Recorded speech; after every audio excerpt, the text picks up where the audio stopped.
जिसमें आपको बता दिया जाए सबसे पहले कि हम जो आज की जो चर्चा कर रहे हैं हम बैचलर ऑफ साइंस में, वो सबसे पहले हमें देखना है कि हमारे यहाँ पर बैचलर ऑफ साइंस कौन सा है, बायो। तो बायो में हमें 3 सब्जेक्ट्स के बारे में देखना है, केमिस्ट्री, जूलॉजी, बॉटनी।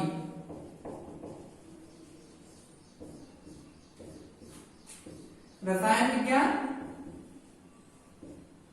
जंतु विज्ञान और वनस्पति विज्ञान।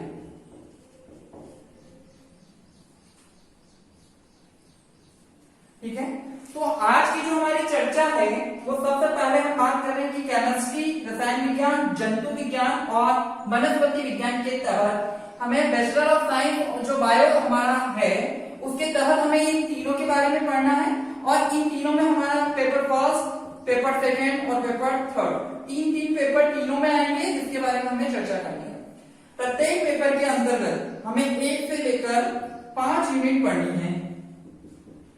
ठीक है, तो टोटल मिलाकर एक विषय के अंतर्गत आपको टोटल पहले पेपर में 5 यूनिट, 1 से लेकर दूसरे पेपर में 5 यूनिट और तीसरे पेपर में 5 यूनिट, तो टोटल जो होगा आपका 15 यूनिट एक पेपर के अंतर्गत पढ़नी। तो आज का जो हम लोग विषय शुरू कर रहे हैं वो हमारा है जंतु विज्ञान, और जंतु विज्ञान में हमें 3 पेपर देखने हैं और प्रत्येक पेपर की जो बात की तो आज जो हमारा स्टार्ट हो रहा है जंतु विज्ञान का प्रथम। ठीक है, प्रथम पेपर है हमारा पेपर फर्स्ट, जिसका नाम हमारा जो है जंतु विज्ञान के प्रथम पेपर का नाम है life and diversity of animal invertebrates. ठीक है, तो सबसे पहले हम बात करें कि हमारा सिलेबस क्या है, हमें क्या पढ़ना है और इनवर्टिब्रेट्स क्या है, या life and diversity of animal जो पार्ट फर्स्ट है उसके बारे में हमें जो चर्चा करनी है आज हमें, तो उसके बारे में हमें प्राप्त ज्ञान जो है वो किस प्रकार से। आपको एक चर्चा करते हैं कि आप जब स्कूल में पढ़ते थे तो स्कूल में जितने लेसन हमारी बुक में होते हैं उतना ही हमें पढ़ना पड़ता है। प्रत्येक लेसन जो हमारा है उसके तहत जो भी हमें दे रखा है, जैसे कि हम 12th की बात करें तो आरबीएसई और सीबीएसई के तहत देखें तो किसमें 21 लेसन है और किसमें हम बात करें तो 42 या 44 हमारे जो चैप्टर है वो वहां पर है।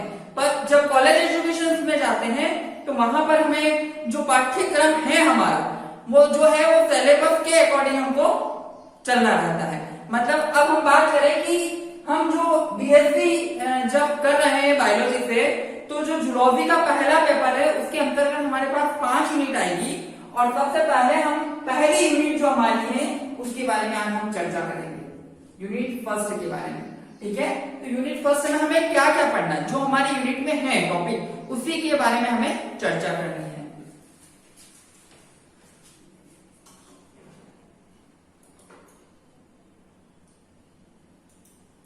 तो सबसे पहले हम यूनिट पहली जो हमारी है यहाँ पर उसकी चर्चा करें तो सबसे पहले हमें general character and classification of protozoa and porifera up to classes with example के लिए हमको बात करनी है। मतलब सामान्य लक्षण पढ़ने हैं, किसके हमें पढ़ने हैं, प्रोटोजोआ के। ठीक है, प्रोटोजोआ का हमारा जो है वो सबसे पहले हमें सामान्य लक्षण देखने हैं। ठीक है, ये हम देख रहे हैं।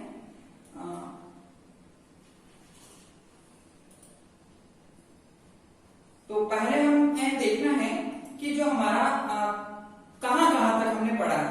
ठीक है, तो सबसे पहला जो हमारा यूनिट के अंदर हमारा पहला पॉइंट है वो है सामान्य लक्षण है और वर्गीकरण जो है हमें देखना है। किसका देखना है, तो हमें सबसे पहले हम बात कर रहे हैं प्रोटोजोआ की, तो प्रोटोजोआ के बारे में हमको देखना है। ठीक है, तो ये जो प्रोटोजोआ है आपका इसके बारे में हमें देखना है। फिर नेक्स्ट हमें देखना है पॉलीफेरा के बारे में, कहां तक जाना है, तो हमें क्लास जो हमारी क्लास है, ठीक है, वर्ग तक हमें जाना और फिर इसके एग्जांपल बताने हैं। सेकंड जो हमारा पॉइंट है उसमें टाइप स्टडी है। टाइप स्टडी के अंतर्गत आपको क्या क्या पढ़ना है, तो टाइप स्टडी में आपको पैरामीशियम एक जंतु है जिसके बारे में पढ़ना है। पैरासाइट्स प्रोटोजोआ से, मतलब जो हमारी अंदर जो ऐसी बीमारियां होती है जो प्रोटोजोआ के माध्यम से होती है, पैरासाइट्स के माध्यम से होती है, और उनके जो पैथोजेंस हैं वो कौन कौन से हैं, तो उनमें हमें 2 चीजें पढ़नी है। एक तो हमारी है एंटामीबा हिस्टोलाइटिका और दूसरी है हमारी ट्रिपोनोसोमा गैम्बियंस। ये ट्रिपोनोसोमा गैम्बियंस के बारे में पढ़ना है। ठीक है, तीसरा जो हमारा टॉपिक है यहाँ पर वो टाइप स्टडी साइक्लोन, यह पॉलीफेरा से बिलोंग करता है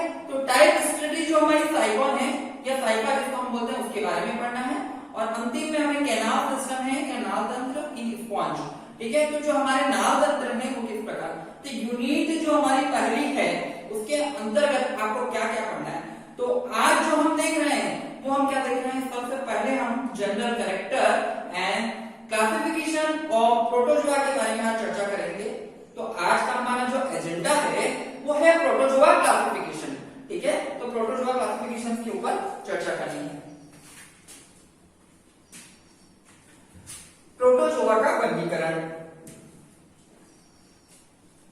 यूनिट फर्स्ट। ठीक है, आज का जो हमारा टॉपिक क्या है, आज का हमारा एजेंडा है प्रोटोजोआ क्लासिफिकेशन।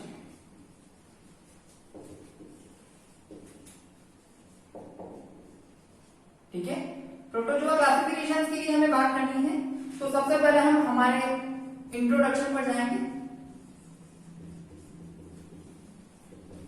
ठीक है, इंट्रोडक्शन पहला हमारा पॉइंट है। और इंट्रोडक्शन में क्यों हमें इंट्रोडक्शन पढ़ना है, तो सबसे पहले हमें बात करनी है कि ये प्रोटोजोआ जो शब्द है, प्रोटोजोआ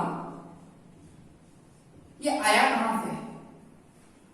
ठीक है ना, हमने कुछ नाम सुने होंगे जैसे कि अमीबा, पैरामीशियम, यूग्लिना, हम छोटी क्लास में पढ़ते आए हैं। ठीक है, हमने इसका क्लासिफिकेशन भी देखा है 11th क्लास में। हमारी जो बुक है, ठीक है, उसके तहत हमने वर्गीकरण के बारे में पढ़ा है और उसमें प्रोटोजोआ भी पढ़ा है।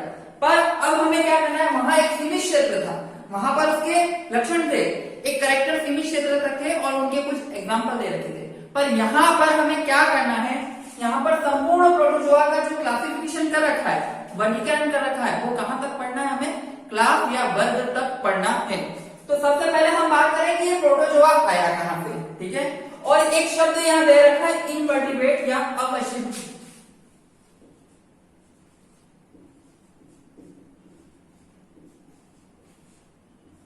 ठीक है, अवशिष्ट, अवशिष्ट का मतलब क्या, आपने ये शब्द तो सुना होगा कशेरुकी। ठीक है, जिसको हम वर्टिब्री या वर्टिब्रल कॉलम के नाम से, कशेरुकदंड के नाम से जाना जाता है। तो ऐसा जीव जिसमें क्या नहीं हो, जिसमें क्या नहीं हो, जिसमें वर्टिब्री कॉलम नहीं हो या वर्टिब्री नहीं हो या कशेरुकदंड ना हो, मतलब कि जिस जीव में क्या पाए नहीं हो। जैसे कि हम बात कर रहे हैं किसी एक जीव की, आप इसे अच्छे से जानते हैं, हमने किसी का एक स्केलेटन बना रहे हैं, आप देख सकते हैं कि ये किस का है। ठीक है ना,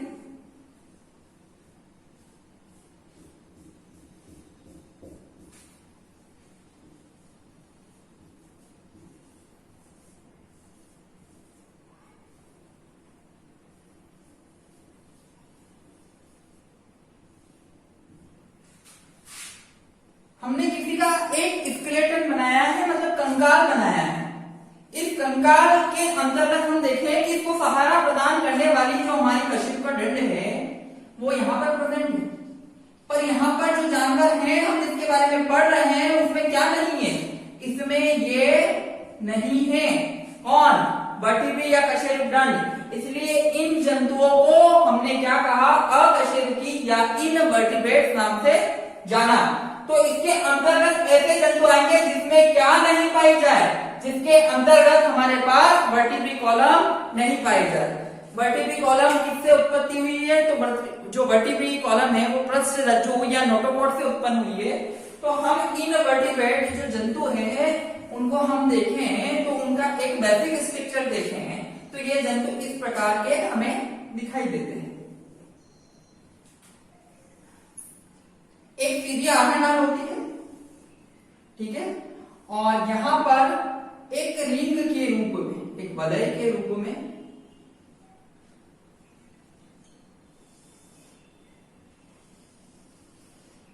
जिसे नरवरिंग के नाम से जाना जाता है। ठीक है, जो तंत्रिका वलय है वो इस प्रकार से, कहां पर, यहां पर दो व्यू बता रखे, एक है डोर्सल व्यू और एक है वेंट्रल व्यू।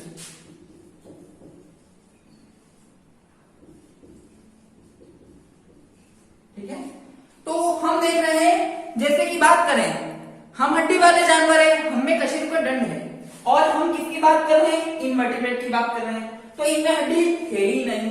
तो एक संपूर्ण कहां नाक पाई जाएगी, कहां से कहां तक, माउथ से लेकर एनस तक, गुदा और मुख, ये मुख है और गिदा, और इसमें जो ब्लड वेसल है वो इस प्रकार से पाई जाएगी।